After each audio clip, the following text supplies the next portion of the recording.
அமரர் சுஜாதாவின் ஸ்ரீரங்கத்து தேவதைகள் பார்ட் 3 உஞ்சவிருத்தி.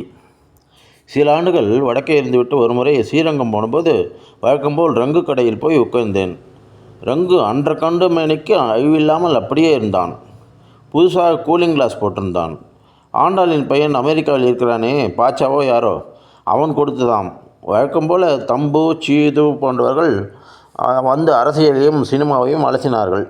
தம்பு தேவகாந்தாரிக்கும் ஆரபிக்கும் வித்தியாசம் என்னவென்று பாடி காட்டினான். சீது யாருக்கு மொட்டை கடிதாசி எழுதலாம் என்று யோசித்து கொண்டிருந்தான். நீ எப்படா வந்த என்று கேட்டான் ரங்கு. நேற்றுக்குத்தான்.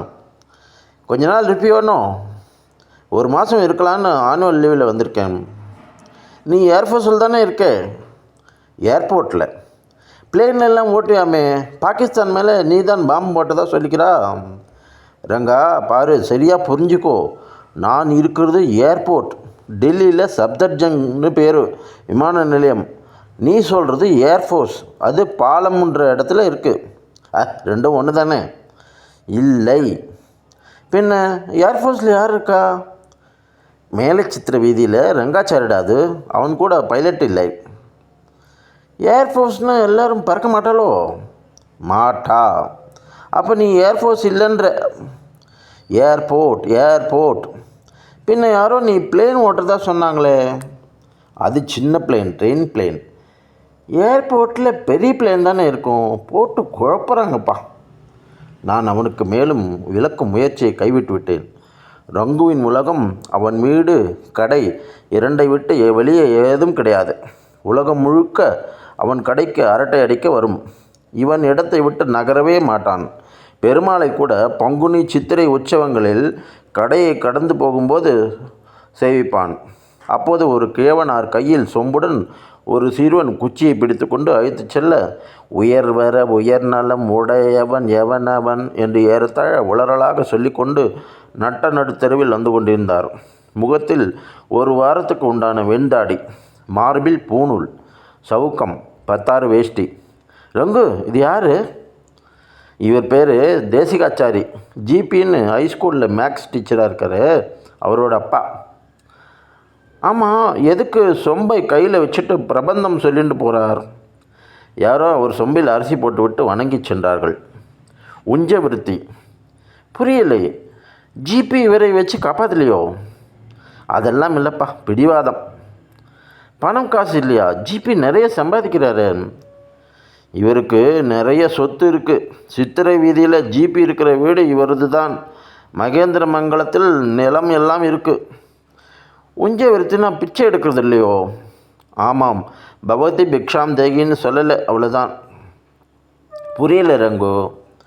சில வேளை பெரியவர்களுடைய பிடிவாதங்கள் புரியாது நமக்கு. இந்த பிராமணனுக்கு வீம்பு, போக்கடாத்தனம். ஜிபி என்னும் பார்த்தசாரி செயலாக இருப்பவர். கணக்கு பாடப்புத்தகம், நோட்ஸ் எல்லாம் போடுபவர். லட்சக்கணக்கில் விலை போகும். எஸ்எஸ்எல்சிக்கு ஒரு செக்ஷனுக்கு கிளாஸ் டீச்சர். ஹைஸ்கூலில் சீனியர் டீச்சர் என்று மதிக்கப்பட்ட ஆசிரியர். தேசிய விருது வாங்கியிருக்கிறார். அடுத்த ஹெட்மாஸ்டர் அவர்தான் என்று பேசிக்கொண்டார்கள். அவர் தந்தையார் தான் பிச்சை எடுக்கிறார் என்றால், வேணும்ட்டே மகனை அவமானத்தைப்படுத்து கொண்டே அப்படின்னு. கண்ணு வேறு தெரியல. கண்ணெல்லாம் நன்னா தெரியுது. தன் மேலே சிம்பத்தியை வர வச்சுக்க கண் தெரியாத மாதிரி பாடகசாலை பையனை வச்சுண்டு குச்சியை பிடிச்சுட்டு போகிறார். என்ன ப்ராப்ளம் அவருக்கு? வரார், நீயே கேட்டுக்கோ. இவ்வாறு பேசி கொண்டிருக்கும்போது எதிரே அவர் கடைக்கு வந்து பெஞ்சில் உட்கார்ந்தார். அவரும் கொஞ்சம் ஈயம் காயாத வேஷ்டியின் நாற்றமும் வந்தது. எதையோ வாயில் மென்று கொண்டிருந்தார். கிட்ட பார்க்கையில் ஆரோக்கியமாகத்தான் இருந்தார். நல்ல மூங்கில் கம்பு. அதை பையன் ஒரு ஓரத்தில் வைத்துவிட்டு நின்று கொண்டிருக்க, ஓய், லைஃப் பாய், ரெக்ஸோனா ஏதானு சோப்பு இருந்தால் போட்டு குளிக்கிறதுக்கு தானே. கிட்ட வந்தாலே கத்தாய நாற்றம் அடிக்கிறது. மாட்டுப்புண்ணு எங்கடா சோப்பு கொடுக்குறா? ஒரு அண்டா தண்ணி கூட வைக்க மாட்டேங்கிறா ரங்கு. ஜிபி கிட்ட சொல்கிறது தானே. அவனா பொண்டாட்டி தாசன் தொச்சு. அது என்னடா சாக்லேட்டு? பட்டை சாக்லேட் தாத்தா. அது எனக்கு ஒன்று, இவனுக்கு ஒன்று கொடுங்கனாதான் வென்று பெஞ்சில் உட்காந்து, தீர்த்தம் இருக்குமா? என்ன வெயில். ரங்கு சாக்லேட் எடுத்து தர மடியிலிருந்து 5 ரூபாய் நோட்டை எடுத்து கொடுத்தார். நீ யார்? கோதை பேரன் தானே என்றார் என்னை பார்த்து. ஆமாம் மாமா. நீ ஏர்போர்ட்டில் இருக்கியோ? ஏர்போர்ட் மாமா. எதுக்காக இந்த வெயில் அலையிறீங்க? வெயில் தாழ வீதி பிரதர்ஷனம் போகக்கூடாதோ? பாரு, வைஷ்ணவாலா பிறந்தா பஞ்ச சம்ஸ்காரங்கள் 5 காரியங்கள் செய்யணும். அதான் ஐயங்கார். ஊத்து புன்றம், சமாஷ்ரணம், திருவாராதனம், ஆச்சாரியன்கிட்ட உபதேசம் கேட்குறது, பரநியாசம் வாங்கிட்டப்புறம் உஞ்ச விருத்தி. பிச்சை போடுற அரிசியைத்தான் சாதம் வச்சு சாப்பிடணும். மாமா, அதெல்லாம் வசதி இல்லாதவாளுக்கு இல்லை. வைஷ்ணவாலா பிறந்த எல்லாருக்கும், உனக்கு, எனக்கு. அந்த நாராயணனே மகாபலி கிட்ட யாசகம் போனான் தெரியுமோ? நீங்கள் இப்படி தெருவில் போகிறது அந்த கடமையை நிறைவேற்றுறதுக்காகவா? ஆமாம், வேறு என்ன? உங்கள் ஃபேமிலியில் அவளுக்கு சங்கடமாக இருக்காதோ? எதுக்கு சங்கடப்படணும்? எதுக்குங்கிறேன். இல்லை மாமா, உங்கள் சன் பெரிய கணக்கு வாத்தியார், ஹெட்மாஸ்டர் ஆக போகிறார், நேஷ்னல் அவார்டெல்லாம் வாங்கியிருக்கிறார். அதனால் மற்றவெல்லாம் என்ன நினச்சிப்பா? தோப்புனாரை சரியாக வச்சுக்காம தெருவில் யாசகம் பண்ண அமைச்சிட்டார் பாரு, இவர் என்ன வாத்தியார்னு தானே நினைப்பாங்க. நினச்சிப்பா. அதுக்கு நான் என்ன பண்ண முடியும்? ரங்கு சில சமயம் பட்டென்று போட்டு உடைத்து விடான். ஓய், உமக்கு மாட்டுப்பொண்ணோட சண்டை. ஜிபி அவள் பேச்சு கேட்குறார். எந்த கோபத்தை தான் நீங்கள் இப்படி அவரை அவமானப்படுத்தி காட்டுறீன்னு ஊர் உலகமெல்லாம் பேசிக்கிறது. குஞ்ச விருத்தி எல்லாம் சால்ஜாப்பு. சரி, அப்படியே பேசிக்கிறானா? நீ என்ன செய்யணும்?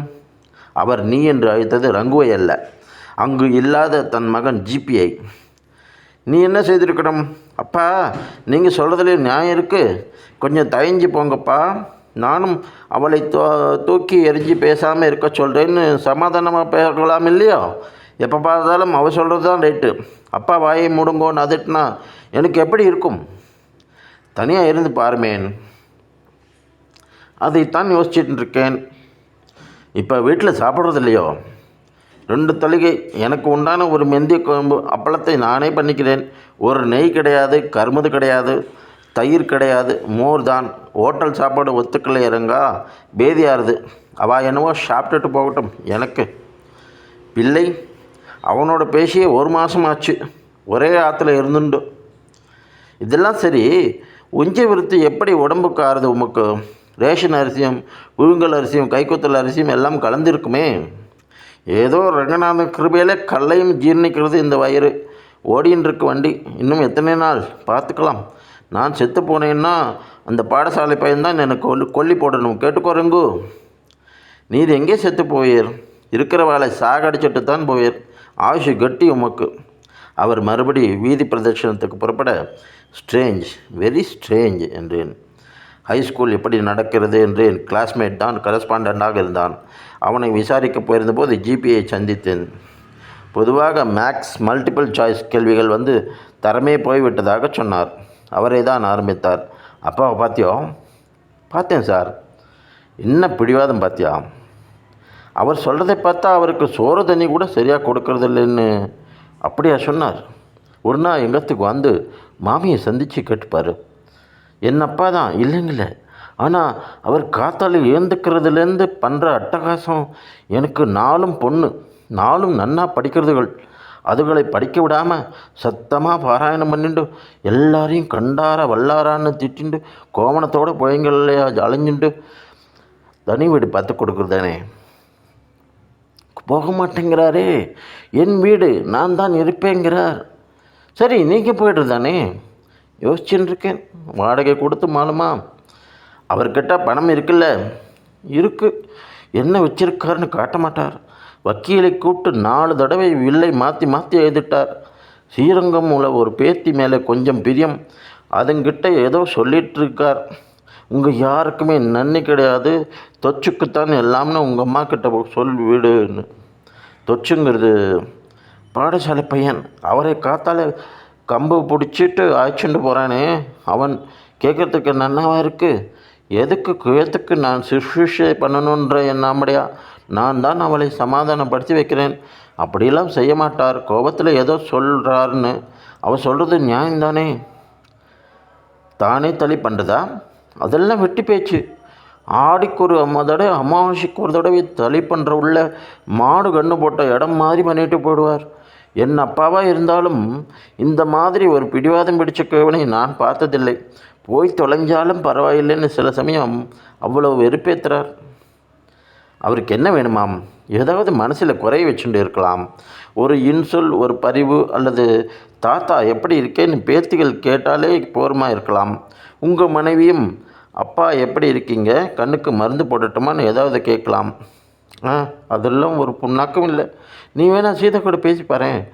நான் சொன்னது பாதி தான். அவன் அங்கேருந்து பார்த்தா கதை ரொம்ப கடுமையாக இருக்கும். டெல்லிக்கு போகிறதுக்கு முன்னாடி ஒரு தடவை சாப்பிடவா எங்காத்துக்கு போயிருந்தேன். 4 பெண்கள் 15, 13, 10, 8 என்று அலைந்தன. எனக்கு முன்னால் ஸ்டோல் போட்டு தீர்த்தமெல்லாம் பதவிசாக கொண்டு வந்து கொடுத்தார்கள். எனக்காக மாமி ஜவ்வரிசி பாயசம் பண்ணியிருந்தாள். சமையல் எல்லாம் சூப்பராக இருந்தது. நான் சென்றபோது கிழவர் வாசல் திண்ணையில் காலை அகட்டி உட்கார்ந்து கொண்டு பனை விசிறியால் கீழே விசிறி கொண்டிருந்தார். நெற்றி சுருங்கி விரோதமாக பார்த்து கொண்டிருந்தார். இருக்கிறவனுக்கு ஒரு வேப்பமும் சாத்துவது கிடையாது. வரவா போகிறவளுக்கெல்லாம் பால் பாயசம் கேட்குறவ கிடையாது இந்த ஆற்றுல என்றார். வாங்களே மாமா, உங்காந்தானே, வாங்கோ பாயசம் சாப்பிடலாம் என்றேன். இந்த ஆற்றுலையா? ஒரு திருஷ்டம் கூட எடுத்துக்க மாட்டேன். வாத்தியார் ஜிபியின் மனைவி வெளிப்படையாக பேசினாள். எவ்வளவு தூரம் பொறுத்துக்கிறதுங்க? பொறுத்து போன்னு இவர் பாட்டுக்கு சொல்லிவிட்டு பள்ளிக்கூடம் போயிடுறார். 24 மணி நேரம் இவர் கூட மல்லு கட்ட வேண்டியிருக்கு. 2 பொண்ணு வயசுக்கு வந்துட்டா. அவள் முன்னாலேயே கோமணத்தை அவுத்து கட்டுறேன்றார். ரெங்கராஜுவை கூப்பிட்டு திண்ணையில் உட்காந்துண்டு சர்வாங்க ஷவரம் பண்ணிக்கிறார். சாக்லேட்டு பப்பர்மெண்ட்டு வாங்கி ஒழிச்சு வச்சுக்கிறார். பாடசாலை பையன்களுக்கு கொடுத்தாலும் கொடுப்பார், பேத்திகளுக்கு கொடுக்க மாட்டார். அதுகளை படிக்க வைக்கிறதே அவருக்கு பிடிக்கலை. என்னை கண்டா ஆகவே ஆகலை. இதுக்கெல்லாம் ஆதாரமாக ஒரு சம்பவம் அல்லது காரணம் இருக்கணுமாமே. இருக்குது. அதை சொல்லிட்டு தான் ரசாபாசமாகிடுது. எங்காத்தில் எனக்கு நிறைய வச்சு செஞ்சுருந்தா. அதை அவர் அலமாரியில் வச்சு பூட்டியிருந்தார். மாமியார் போகிற வரைக்கும் அதை நான் பார்த்தேன். பண்டிகை நாளில் என்னை எடுத்து போட்டுக்க சொல்கிறார். மாமியார் தங்கமான மனுஷி. அவர் போனதும் இது ஏதோ தங்கை பொண்ணு கல்யாணத்துக்கு எடுத்து கொடுத்துடுத்து போல. பாலிஷ் போட்டு வெள்ளி பாத்திரத்தை எல்லாம் கொடுத்துருக்கார். போனால் போகிறது சொல்லியிருக்கலாம் இல்லையா? ரங்கநாதன் கிருபை, இவரும் சம்பாதிக்கிறார். ஒரே ஒரு தடவை ஹெச்பிக்கு தோடு செஞ்சு போடலாம். அப்பா அம்மா என் நகையெல்லாம் எங்கே வச்சுருக்கான்னு கேட்டதுக்கு, நகையா? உன்னை எதிர்ஜாமீன் இல்லாமல் இலவசமாக கல்யாணம் பண்ணினோம். உங்கள் ஆற்றுல உனக்கு என்ன போட்டா? உங்கள் அப்பா ஏமாத்திட்டான்னார். எனக்கே தெரியும் எனக்கு எத்தனை கேஷாக கொடுத்தா, வேறு மோதிரத்துக்கு பட்டு வேஷ்டின்னு எத்தனை நகை போட்டான்னுட்டு. அதை எடுத்து சொன்னப்போ எல்லாம் கவரிங்கிறார். இதை அப்போவே சொல்லியிருக்கிறதானே என்னேன். இவ்வளவு தாம்பா கேட்டேன். அதிலிருந்து என் மேலேயும் என் பெண்கள் மேலேயும் வெறுப்புன்னா வெறுப்பு. அப்படிப்பட்ட வெறுப்பு. நின்னா குத்தம், உட்கார்ந்தா குத்தம். இந்த சம்பாஷணை முழுவதும் அவருக்கு கேட்டிருக்க வேண்டும். திண்ணையிலிருந்து சத்தம் போட்டார். எல்லாத்தையும் சொன்னியே, உன் நகை அத்தனையும் சப்ஜாடாக திருப்பி தந்தது சொன்னியா? இவள் மொத்தத்தில் 1/4 பாகம் கூட திரும்ப வரலைப்பா. ரெட்டை வடம் சங்கிலி என்னாச்சு? பச்சைக்கல் தோடு என்னாச்சு? பேசரி என்னாச்சு? ஒட்டியானம், நகை, நாகக்கொத்து எல்லாம் என்னாச்சு? வங்கி என்னாச்சு என்றாள். பச்சை போய், உங்களுக்கெல்லாம் என் கெட்ட குணம் மட்டும்தான் தெரியும். நல்ல குணம் எதுவுமே கண்ணுக்கு தெரியாது. இவள் சன்னமாக, நல்லது ஏதாவது இருந்தால் சொல்லுங்கப்பா என்றாள். அடுத்த வாரம் புறக்கடையில் பாசி வழுக்கி விழுந்து விட்டார் கிழவர். தொடை எலும்பிலும் முறிந்து போய் ஜிபி அவரை புத்தூருக்கு அழைத்து போக, அங்கே இன்னமும் சீரியஸாகி அப்புறம் தில்லை நகரில் அவரை அட்மிட் பண்ணி மாற்றி மாற்றி வாத்தியாரும் மாமியும் 15 தினம் அவருக்கு வேலைக்கு சாப்பாடு எடுத்துக்கொண்டு போய் ரொம்ப கஷ்டப்பட்டு தான் நான் ஊருக்கு கிளம்பும் முதல் நாள் இறந்து போனார். இத்தனை பாடுபட்டதுக்கு ஜிபிக்கோ, மனைவிக்கோ, பேத்திகளுக்கோ எந்தவித பயனும் இல்லை. சொத்து முழுவதையும் தொச்சு என்கிற துரைசாமியின் பேரில் எழுதி வைத்துட்டு அவன் மேஜர் ஆகும் வரை, அதாவது 18 வயசாகும் தரையில் வக்கீலை அந்த சொத்துக்கு கார்டியனாக போட்டு 18ஆம் வயதில் அந்த சொத்து அவன் படிப்புக்கும் பராமரிப்புக்கும் போக வேண்டும் என்று எழுதி வைத்திருந்தார். பாடி எடுக்கும் முன் துக்கம் விசாரிக்க அவர் வீட்டுக்கு போய் திண்ணையில் சற்று மௌனமாக உட்கார்ந்தேன். உள்ளே பேத்தி ஒருத்தி மட்டும் தாத்தா என்று அழுது கொண்டிருந்தது. உஞ்சவருத்திக்கு அழைத்துச் சென்ற பாடசாலை பையன், மாமா நாளையிலிருந்து வர வேண்டாமா? வேறு ஏதாவது ஒத்தாசையாக இருக்கனே என்றான். இந்த ஆமே உன்னோடு தான்டா என்றார் ஜிபி விசும்பலுடன். அவனுக்கு ஒன்றுமே புரியவில்லை. மாமிக்கு ஆத்தாத்து போயிற்று. என்ன பாவம் பண்ணோன்னு இந்த தண்டனை கொடுத்துட்டு போகிறார் கேவர். எங்கள் பாம்பா போட்ட நகை எங்கேன்னு கேட்டது ஒரு பெரிய தப்பா? அதுக்கு இத்தனை பெரிய தண்டனையா? ரங்கு ஜிபியிடம், ஓய், இது பிதிரார்ஜித சொத்து. அதை எழுதி வைக்க கேத்துக்கு உரிமையே கிடையாது.